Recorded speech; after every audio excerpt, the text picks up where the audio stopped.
안녕하세요. 주식은 역시 기리기리새 기리씨입니다. 안녕하세요 여러분들. 자, 오늘 하루 모두 고생 많으셨습니다. 코스피가 슬금슬금 올라가고 있는데 여러분들의 계좌도 뜨겁기를 진심으로 바랍니다. 같이 공부하시죠. 렛츠 기.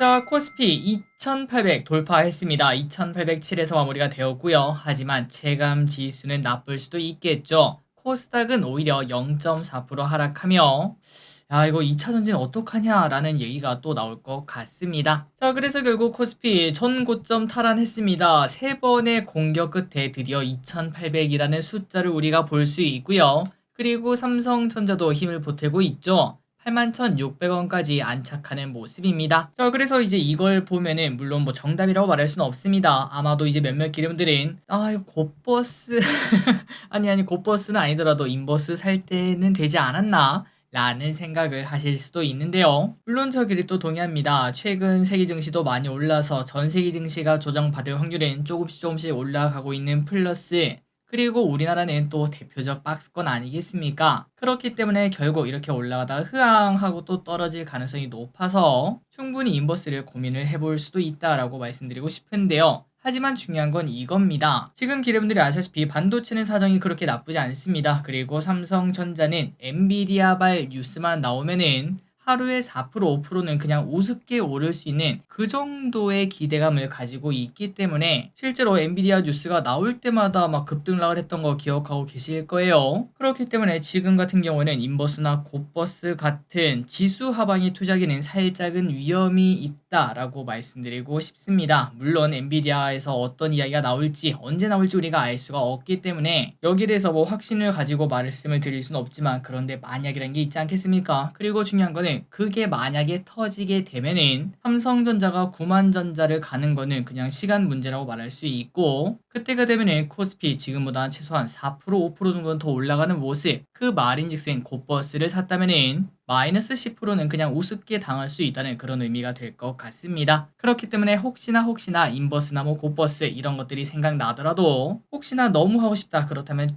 진짜 조금만 하는 게 좋을 것 같고, 그리고 만약에 나중에 삼성전자가 진짜 엔비디아와의 뉴스가 나오면서 급등하고 난 다음 있죠. 9만 전자를 돌파했을 때, 그리고 그때가 되면 막 뉴스가 쏟아질 겁니다. 드디어 탈출한다 플러스 직장 내에서도 관련 이야기가 나오겠죠. 아직도 삼성전자 없냐 이런 얘기가 나올 것 같고, 그 다음에 여러 커뮤니티 거기서 삼성전자 관련된 짤이 돌아다닐 때쯤, 그때는 이제 곧버스나 인버스 이런 것들을 투자해도 되지 않을까라는 생각을 해봅니다. 그러니까 다시 말해 삼성전자 주주분들은 기쁜 마음으로 기다리면 결국은 터지지 않을까라는 얘기도 동시에 볼 수 있겠습니다. 다음으로 코스닥을 보도록 하겠습니다. 여기는 힘이 없습니다. 에코프로비엠 전 저점 이거 또 깨면 난리 나는데요. 제발 좀 지켜줬으면 좋겠습니다. 매도는 나쁘지 않습니다. 외국인의 의지가 보이지 않나요? 지수를 더 올리겠다는 의지가 저는 좀 보이는 것 같습니다. 외국인 크게 매수했고요. 그리고 연기금은 눈치 보기. 이 와중에 연기금 뭘 샀나? 삼성전자, SK이노베이션, DB하이텍, LG전자, 롯데케미칼을 매수.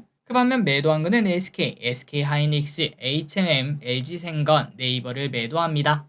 오늘의 증시 포인트입니다. SK이노베이션이 급등했죠. 100조 초대형 에너지 기업이 출연할 수도 있다. 이런 얘기가 나왔습니다. 물론 아직까지 확정된 바는 없다고 하지만 그만큼 기대감이 큰가 봅니다. 많이 급등했네요. 다음으로 저출산 국가 비상사태가 선언이 되었습니다. 예상보다 더 뜨거운 이야기가 나오자 오늘 엔젤 산업 관련주가 좋은 모습 나타냈고요. 그리고 대왕고래 쪽에서 약간의 분위기 반전이 나타났죠. 엑슨모빌이라는 단어가 나타났습니다. 그러자 분위기가 반전되며 오늘 또 상승하는 모습, 마지막으로 해운사들의 실적이 나쁘지 않다 이런 얘기가 나오고 있습니다. 해운주가 조금 좋은 흐름을 나타냈습니다.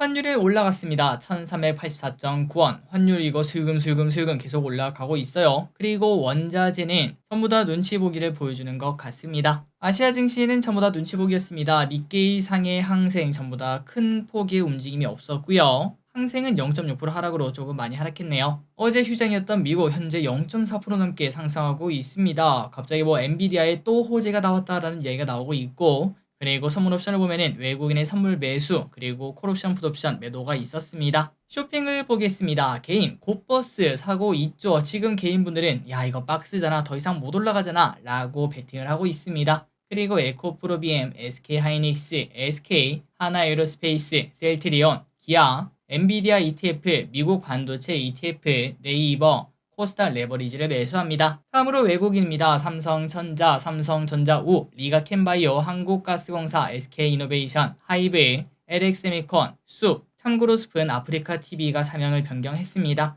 삼성전기, KB금융, 삼양식품을 매수합니다. 외국인의 의지가 보이지 않나요? 전부 다 다른 것들은 크게 매수하지 않았는데 그냥 3전만 올인 때리고 있습니다. 마지막으로 기관입니다. 삼전, SK이노베이션, LG디스플레이, LG전자, DB하이텍, KB금융, HD한국조선해양, HD현대중공업을 매수합니다. 수요일자입니다. 내일은 동해가스전 전략회의가 있습니다. 세론이 나올지, 그러니까 뉴스에 팔아라가 나올지 한번 보도록 하고, 그리고 미국 당뇨학회가 열리고 KB스펙이 단독 상장합니다. 4,000원 이상 올라가주는 그러한 좋은 결과 있었으면 좋겠습니다. 그리고 다음 주 월요일 한중인 CS, 미래에셋, 현대차 스펙이 상장하고요. 하스라는 기업 공모 청약이 있고 파라다이스라는 기업 알고 계시죠? 카지노 관련주. 이 친구가 드디어 코스피로 이전 상장을 한다고 합니다. 오늘의 섹터입니다. 대왕고래, 건설, 엔젤산업. 자, 대왕고래가 좋았습니다. 엑슨모빌이라는 이름값은 절대 작지 않겠죠. 한선엔지니어링 20% 상승, 태광 7% 상승. 둘 다 엑슨모빌 관련주로 올랐다고 합니다. 그리고 한국가스공사 여기까지 올라왔습니다. 13%나 급등하는 모습을 나타냈고요. 그 다음에 DK락은 8% 상승, 다만 윗꼬리를 심하게 달긴 했습니다. 그리고 동방이라는 기업도 17% 상승. 다음으로 건설주도 좋았는데요. 하지만 이것도 뭐 대왕고래 관련주라고 말할 수 있겠죠. 영일만 횡단 고속도로를 추진한다, 이런 얘기가 나오며 현대건설 1% 상승, 코오롱글로벌 상한가 도착. 대우건설 3% 상승, 신세계건설 6% 상승. 엔젤산업 관련주가 좋았습니다. 인구 국가 비상사태 선언에 캐리소프트 상한가 도착, 깨끗한 나라 상한가 도착. 다만 꿈비는 1% 하락, 모나리자는 6% 상승으로 최근 들어 많이 올랐던 꿈비는 오히려 뉴스에 팔아라가 나온 걸 확인할 수 있습니다. 해운주가 좋았습니다. 중동 지정학적 리스크가 재부각이 되며 흥하해운 6% 상승, STX 그린 로지스 5% 상승.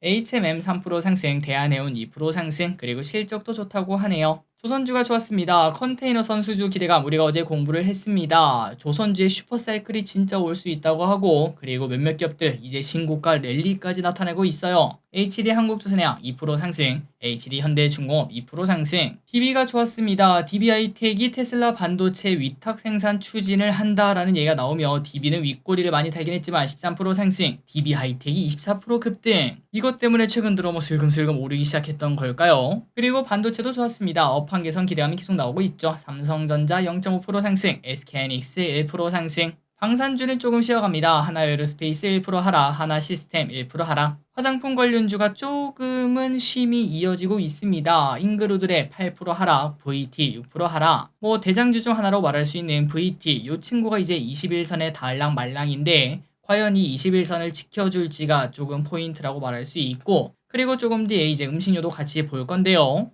요 음식료와 화장품, 그 다음에 또 전력설비, 요 세 개의 공통점이 뭘까요? 맞습니다. 실적입니다. 실적. 그 말인즉슨 물론 실적이 어떻게 나올지 우리가 뭐 당장은 알 수가 없겠지만, 그런데 2분기 실적 발표 시즌이 되면은 분명 또다시 뜨거운 모습을 나타낼 가능성이 있다는 거, 이 부분은 참고하시면 될 것 같습니다. 그러니까 지금의 하락은 누군가에게는 기회가 될 가능성도 있다는 거겠죠. 그리고 음식료도 하락합니다. 삼양식품 4% 하락, 우양 5% 하락. 이 두 친구 아직도 21선 멀었습니다. 카페24 11% 상승합니다. 유튜브 쇼핑 전용 스토어 개설 소식에 오늘 또 상승합니다. 요즘 기름들이 보시면 유튜브에서 이제 뭐 물건 같은 거를 팔고 있는데요. 그리고 혹시나 기름들이 책 좀 읽고 싶다, 그렇다면 저 기리시 이제 책 같은 걸 몇 개 팔 건데 그거 한 권씩 사주시면 진심으로 감사하겠습니다. 굽신굽신. 그리고 SK이노베이션 15% 급등합니다. SKENS와 합병할 수 있다는 소식의 상승.